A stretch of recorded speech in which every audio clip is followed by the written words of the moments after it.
बिस्मिल्लाहिर्रहमानिर्रहीम। अस्सलाम वालेकुम डियर मेंबर्स, वेलकम करता हूँ आपको आज के प्रोडक्ट ट्रेनिंग सेशन में।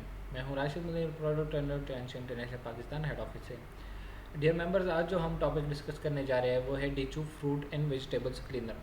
जिस तरह कि आप लोगों को पता है, डेली बेसिस पे जो है वो हमने ऑनलाइन ट्रेनिंग सेशंस का सिलसिला स्टार्ट किया है, जिसमें हम रोज़मर्रा की बेस पे जो है वो एक टॉपिक डिस्कस करते हैं, एक डिवाइस को या एक फूड सप्लीमेंट को जो है वो डिस्कस करते हैं, उसके ऊपर ट्रेनिंग देते हैं ताकि जितने भी हमारे मेंबर्स हैं, कस्टमर्स हैं, उन लोगों के पास हमारे जो प्रोडक्ट हैं उससे रिलेटेड सफिशेंट नॉलेज आ जाए ताकि वो इन डिवाइसेस को, इन सप्लीमेंट्स को ख़ुद भी इफ़ेक्टिवली इस्तेमाल करें और अब बाकी अपनी जो टीम मेंबर्स हैं या जो उनके कम्युनिटी में लोग हैं उन तक जो है वो इसका नॉलेज पहुँचाएँ। तो आज जो हम एक हेल्थ केयर डिवाइस डिस्कस करेंगे वो है डीचू फ्रूट एंड वेजिटेबल्स क्लीनर। दोस्तों, जिस तरह के आप लोगों को पता है, आजकल जो है वो कुछ इन्फेक्शन जो है वो बहुत तेज़ी से बढ़ रहे हैं। उसमें मुख्तलिफ़ वजूहात होती है उसकी। एक तो हमारी जो लाइफ स्टाइल है वो भी बिल्कुल अनहाइजीनिक है। हम मार्केट प्लेस से जो भी चीज़ें लेके आते हैं तो उसके ऊपर जो है वो बहुत सारे जरासीम मौजूद होते हैं, डस्ट पार्टिकल्स मौजूद होते हैं। उन्हीं डस्ट पार्टिकल या जरासीम की वजह से वो जब हमारे खाने के साथ हमारी बॉडी में इंटर होते हैं तो उससे जो है वो मुख्तलिफ़ बीमारियाँ या डिजीज़ जो है वो फैलती हैं। तो ये जो डिवाइस है डीचू फ्रूट एंड वेजिटेबल क्लीनर, ये हमारी जो रोज़मर्रा की खुराक जो हम इस्तेमाल करते हैं अपने किचन में, घरों में, उसको साफ़ करने के लिए जो है वो जरासीम से पाक करने के लिए एक हेल्थ केयर डिवाइस है। जिस तरह की आप ये स्लाइड में देख सकते हैं, ये वो सारी चीज़ें हैं जो हम हर किसी के जो है वो किचन में डेली बेसिस पे इस्तेमाल होती हैं। हमारे घरों में फल आते हैं, सब्ज़ी आती हैं, इसके अलावा मुख्तलिफ़ गोश्त जो है वो हमारे किचन में आता है, हम उसको इस्तेमाल करते हैं। अब ये फल और सब्ज़ियाँ जहाँ से आते हैं, अमूमन खेतों या बागात से आते हैं, तो उसके ऊपर जो है वो मुख्तलिफ़ किस्म के स्प्रे किए जाते हैं, पेस्टिसाइड्स के स्प्रेज़ किए जाते हैं। अब होता क्या है कि उन स्प्रे करने के बाद वो मुख्तलिफ़ मकासद होते हैं स्प्रे के। कोई जो है वो प्रोडक्शन, इसकी पैदावार को बढ़ाने के लिए, या इससे जो है वो मुख्तलिफ़ किस्म की जो बीमारियाँ लगती हैं उनसे बचाव के लिए इसके ऊपर ये स्प्रेज़ किए जाते हैं। अब ये स्प्रेज़ बेसिकली होते क्या हैं, ये हाईली जो है वो टॉक्सिक केमिकल्स होती हैं। तो बाज़ औक़ात इन स्प्रेज़ के या इन पेस्टिसाइड रेजिड्यूज़ के अद्वियात के जो है वो बकाया जात रह जाते हैं और वो हमारे फल और सब्जियों के सरफेस के ऊपर जो है वो एक स्टिकी लेयर बना लेते हैं, जिससे क्या होता है कि जितने भी हमारे फल और सब्जियां होती हैं वो इससे जो है वो आलूदा हो जाती हैं। इसके अलावा जो फल हैं या सब्जियां अमूमन जो है वो हम खेतों से जो लेके आते हैं तो उनके ऊपर जो है वो मुख्तलिफ़ वायरसेस भी होती हैं, बैक्टीरिया, क्योंकि सॉइल से ही चीज़ें आती हैं। तो उसके ऊपर जो है वो जो मुख्तलिफ़ वायरसेस हैं, बैक्टीरियाज हैं, वो भी उसकी सरफेस पे मौजूद रहते हैं। इसके अलावा हैवी मेटल्स पाए जाते हैं हमारे सॉइल में, तो वो हैवी मेटल जिसमें कैडमियम, कॉपर, निकल, जिंक, आर्सेनिक वगैरह, ये सारे चीज़ें जो है वो हमारे फल सब्जियों को जो है वो आलूदा करते हैं।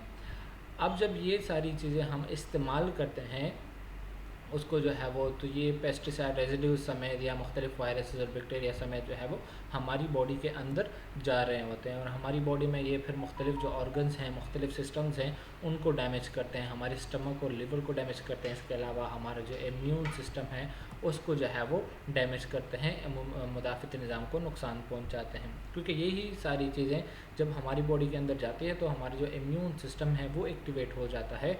वो फिर इन सारे पेस्टिसाइड के रेजिड्यूज से या जो जितने भी वायरसेस हैं, बैक्टीरियाज हैं, उनके ख़िलाफ़ एक्टिवेट होता है और उनको जो है वो ख़त्म करने की कोशिश करता है।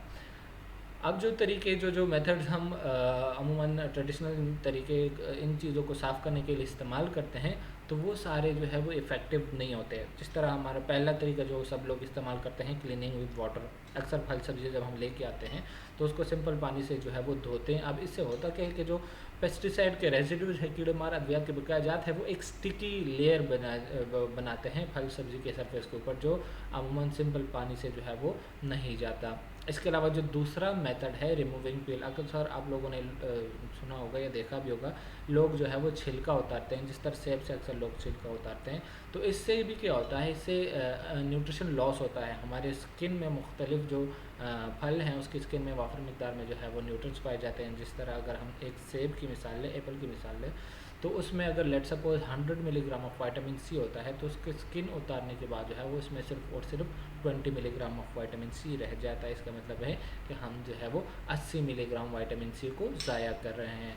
तो इस तरीके से न्यूट्रिशन लॉस होता है। इसके अलावा तीसरा जो तरीका हम लोग इस्तेमाल करते हैं, वॉशिंग विद डिटर्जेंट। अक्सर फल सब्जियों को जो है वो डिटर्जेंट या सर्फ साबुन से धोते हैं, उसके पानी से धोते हैं। अब वो डिटर्जेंट बसाते ख़ुद भी केमिकल्स होते हैं। अगर खुदा ना खास्ता उन केमिकल्स का या उन डिटर्जेंट का कोई एक ज़र्रा भी उन फल सब्जी के सरफेस के ऊपर रह गया है तो वो हमारे लिए उतना ही नुकसानदेह हो सकता है जितना बाकी जो पेस्टिसाइड रेजिड्यूज वगैरह है।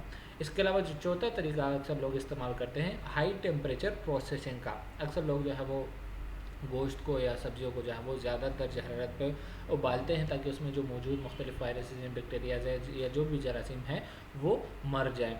तो उससे वो जरासीम मर तो जाते हैं लेकिन इससे भी न्यूट्रिशन लॉस होता है। उस गोश्त में या उस सब्ज़ी में मौजूद जो मुख्तलिफ न्यूट्रंस होती हैं उनकी डीनेचुरेशन हो जाती है। प्रोटीन्स होते हैं उसमें, कार्बोहाइड्रेट्स होती हैं, तो इन सारे न्यूट्रंस की जो है वो डीनेचुरेशन होती है, उनका स्ट्रक्चर टूट जाता है और ये सारे न्यूट्रंस जो है वो फिर इस्तेमाल के काबिल नहीं रहते, हमें वो एनर्जी नहीं देते जो इससे पहले जो है वो प्रोवाइड हमें कर सकते हैं। तो ये जो डिवाइस जो टेक्नोलॉजी इस्तेमाल कर रही है डीचो फ्रूट एंड वेजिटेबल क्लीनर, इसमें ओजोन की टेक्नोलॉजी इस्तेमाल हो रही है। अब ओजोन बेसिकली क्या है? Ozone is a highly sterilising gas. Highly unstable जो है वही गैस होती है। ऑक्सीजन के 3 मॉलिक्यूल्स जिसमें पाए जाते हैं।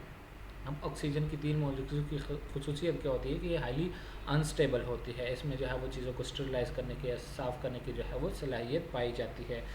इसकी जो है वो हमारे जो मुख्तलिफ खानों में जो पेस्टिसाइड फल और सब्जियों में के सरफेस के ऊपर जो मुख्तलिफ पेस्टिसाइड या कीड़ेमार अद्वियात के जो रेजिड्यूज़ हैं, उसके बकाया जात हैं, तो उसको डिग्रेड करने की, उसको ख़त्म करने की सलाहियत होती है इस गैस में। इसके अलावा डिग्रेड वेटरनरी मेडिसिन, हमारे घरों में जो गोश्त इस्तेमाल होता है, चिकन का इस्तेमाल होता है या बाकी जो जानवरों का गोश्त इस्तेमाल होता है, तो उस गोश्त को जो है वो मुख्तलिफ इंजेक्शंस लगाए जाते हैं। जिस तरह अक्सर चिकन को जो पोल्ट्री फार्म से हमारे चिकन आता है तो उसको मुख्तलिफ स्टेरॉइड्स के इंजेक्शंस लगाए जाते हैं। इसके अलावा जो चिकन है इसको एंटीबायोटिक्स के इंजेक्शंस भी लगाए जाते हैं, या जो बाकी जानवर हैं उसके मुख्तलिफ इंजेक्शंस लगाए जाते हैं। एंटीबायोटिक्स के इंजेक्शंस लगाते हैं, इसके अलावा स्टेरॉइड्स के इंजेक्शंस लगाते हैं।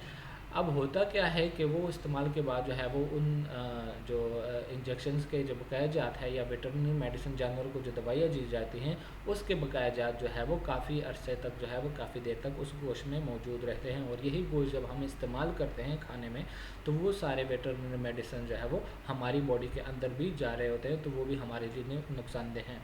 तो ये जो डीचो फ्रूट एंड वेजिटेबल क्लीनर जो ओजोन टेक्नोलॉजी इस्तेमाल कर रहा है उसके ज़रिए जितने भी वेटरनरी मेडिसिन के जो रेजिड्यूज हैं, जितने भी जानवरों को जो दवाइयाँ दी जाती हैं, तो उसके बकाया जात जो है वो इससे इफेक्टिवली ख़त्म किए जा सकते हैं, उसको डिग्रेड किया जा सकता है।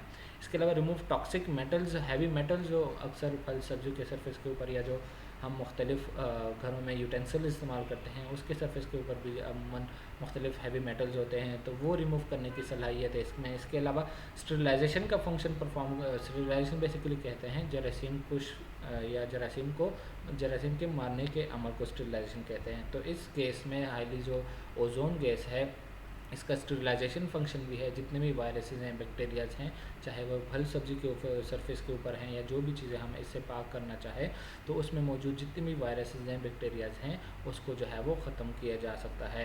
It can keep our food fresh and remove order. जितने भी खाने पीने की चीज़ें हैं उसमें अमूमन या जो चिकन हम इस्तेमाल करते हैं उसमें एक किस्म की बदबू भी पाई जाती है, तो इससे जब हम चीज़ें को साफ़ करते हैं तो उसमें मौजूद जितनी भी बदबू है वो ख़त्म हो जाती है और हम जो है वो एक फ़्रेश जो है वो जो भी फल सब्ज़ी इस्तेमाल कर रहे हैं तो वो ज़्यादा देर तक जो है वो फ्रेश रहती हैं, तरोताज़ा रहती हैं।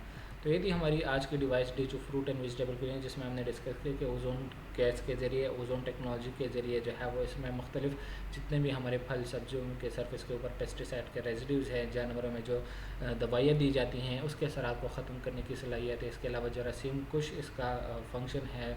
फल सब्जी के सरफेस के ऊपर जो भी वायरसेस हैं, बैक्टीरियाज हैं, वो इससे जो है वो ख़त्म हो सकते हैं। इसके अलावा आप इससे जो है वो अपने किचन में डेली बेसिस पे जो चीज़ें इस्तेमाल करते हैं वो भी साफ़ कर सकते हैं। जो भी चीज़ हमने साफ़ करनी हो उसको एक बाउल में हम रखते हैं उसमें पानी डालते हैं और उसका जो ओजोन गैस का जो पाइप है वो उस बाउल में रख देते हैं और उसको ऑन करते हैं, जिससे क्या होता है कि उस बाउल में मौजूद जितने चाहे वो फल है, सब्जियां हैं, गोश्त है, जो भी चीज़ उसमें मौजूद होती है तो उससे जो है वो साफ़ हो जाती है। तो यदि हमारी आज की डिवाइस डी जो फ्रूट एंड वेजिटेबल क्लीनर, इसके हवाले से आपके अगर कोई क्वेश्चंस हैं, आपके कोई क्वेरीज़ हैं, आप कुछ पूछना चाहते हैं या आपको कोई सजेशंस हैं, तो वो आप इस वीडियो के कमेंट सेक्शन में भी हमें भेज सकते हैं, या डिस्क्रिप्शन में मौजूद जो व्हाट्सएप नंबर है हमारा, आप उस पर भी जो है वो अपने क्वेश्चंस और क्वेरीज जो है वो भेज सकते हैं। तो इंशाल्लाह नेक्स्ट जो ट्रेनिंग होगी इसमें एक नए टॉपिक को हम डिस्कस करेंगे। तब तक के लिए इजाज़त चाहता हूँ। अल्लाह हाफिज़।